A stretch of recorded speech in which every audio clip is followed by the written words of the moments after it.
مشاهدينا أهلا بكم في هذه المقابلة الخاصة بشكل حصري على قناة العربية مع الرئيس والرئيس التنفيذي لبنك جي بي مورغان تشيس. هذه أول مقابلة يقوم بها جيمي دايموند على أي وسيلة عربية. Jamie, thank you for having us and welcome to Riyadh, and also happy 90 years in doing banking in Saudi Arabia. My first question to you, the Gulf, especially Saudi Arabia, is deploying massive capital globally. How strategically important is Saudi and the region for JP Morgan's future? So Fatima, first, happy to be here. Hello to everyone there.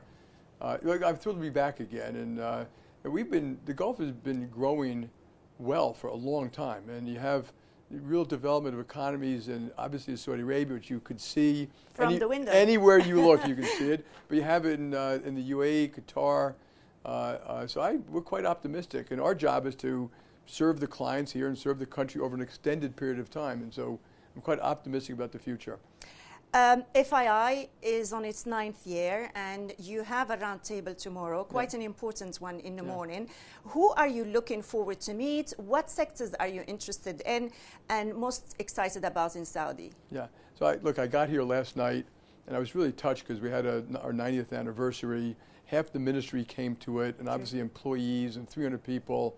And it just reminded, we've been here, when I first came here, there was one person working here. One person? One. And now there's 140, of which 40% are women. You've taken 350 companies public in the last couple of months. We helped Saudi Arabia go public here. So our history here and our capital deployed is like $14 billion. So our history has been to grow the country. The country has gone through enormous transformation, economically, culturally, things you wouldn't have expected. But the education system, which drives a lot of growth, you have more and more. I did run into some technology companies last night. I had this wonderful lunch at a person's private home, and it reminded me of the enormous hospitality of the Saudi people. And so it'll be each industry. Obviously, we're a lot of petrochemicals, oil and gas, but you have chemical companies, some fintech companies, you have banks, you have a lot of retailers here. So we'll grow with them. And when I visit, I always ask the people here, what more can we do to help your clients and your country? And PIF, obviously, it's a huge successful fund who we call on at almost every level. The other thing I should point out, we bank 350 companies here. We bank a lot of Saudi companies when they travel the world. So an institution like PIF, which is huge, we bank them here. We also bank them in Europe, Brazil, United States, China. PIF is a big engine, and it has played a key role in the transformation we've seen at the financial economic front. Investments is the key question here. And my question to you, what's the missing puzzle to see more foreign direct investment come into Saudi Arabia? The numbers are good, but they could be better. So what's missing in your view? Yeah, first of all, I think it will be going up. I mean, there's a focus on it. You're building data centers now, and the incentives but I think one of the huge things that's going to help drive it is peace in the Middle East. I mean, and I give Saudi Arabia a lot of the credit for that, maybe the sole credit, the breakthrough. That peace in the Middle East will give people much more comfort to invest in it, in Saudi Arabia, but the GCC writ large. And I think that's the door that opens up. If you have the whole region can continue to grow aggressively and develop new industries like technology and. I think that might be the key. So you do expect it to go up going forward? I think it'll go up either way, but if you have real peace in the region, which I'm hoping, I know it's hard, but I think that would make a big difference. Let's talk about the hot topic today, and it's the US-China deal. There was a huge advancement in the talks between the Chinese and the Americans on the Asian summit before the Trump-Xi summit and meeting. Do you expect a deal? And do you think that deal can actually materialize and not go back again? Yeah, so that's a great question. We've gotten used to a little volatility in this. And you played a key role in persuading Trump to talk to the Chinese. I'm not sure that's true. No, I think we should talk to them. I think there are things which are unilateral, things that America needs to do for its own national security, like rare earths, fentanyl, which I don't think we should trade off with them. But like every nation has the right to look at what gives them national security, and it's different for every country. I think on other matters, we should make sure trade is fair. It's not always, but that's obviously a legitimate thing to talk about China. And I hope they do engage and come up with an understanding that's meaningful. I think it'll just be a step. I don't think it'll be the end of the deals. And I think and the Chinese are quite methodical. So I expect them to be quite methodical. And we want to get everything done overnight. They could take 20 years. So it's a step further towards a deal at some point and not a step further and a step back.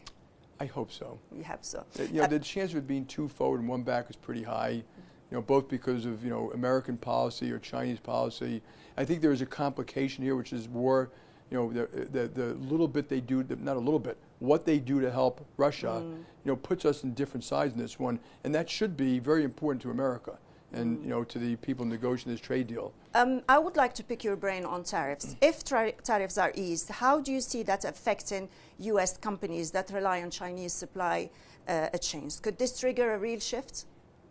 I think, companies, people are adjusting to tariffs. Originally they started very high, and I think people are surprised, but they've mostly come down. I think it's good that the president and his staff have responded to things that changed, and they backed off it and they modified. So I think they're quite sensitive to what it does, but companies were changing their supply chains anyway, and tariffs will kind of accelerate that. I do hope, and they know that I hope that they finish and settle the trade deals. Whatever they are, it's better for companies to invest and be thoughtful about it than if they're constantly changing. So, but I think most companies seem to have adjusted pretty much. There are some who are going to have a tough time, and I think the government's aware of that. Like the farmers, they understand that the farmers may need a little help, support, because some of these tariffs have hurt them more than maybe was expected. Who's the winner of this deal, do you think? China, the U.S.? Well, I hope it's both. I mean, I don't think you go into a deal and always say you have to win. Sometimes it's a win-win. Like, what do you need? What do I need? What's fair? What's unfair? Acknowledge differences and. Let's move to the global economy. You've had a statement a few days ago, and you said warning of cockroaches. If we see one cockroach, more cockroaches will follow. And that applies to what's happening in the global economy. You've warned for years about economic headwinds. Are we already in the storm? Are we not yet there? Are we still waiting for it? Where are we? Yeah, I wish I hadn't said the cockroach thing. It got far more attention than it deserved. So here's what it was. And we'll go to the United States for now. Yes. And I'm going to put geopolitics aside. That is the most important thing for the future of the world, that we keep the world safe and free and bar nothing. And it dwarfs. Whether you have a recession, I consider that the weather. I don't worry about that. Whether we have a recession, we're going to continue to invest exactly the same way in Saudi Arabia.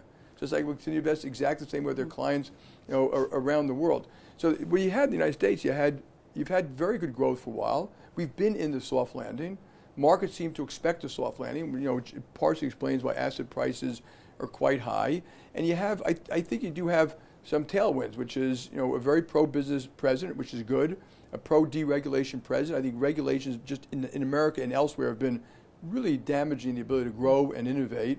And those things are free. Good policy, deregulation is free.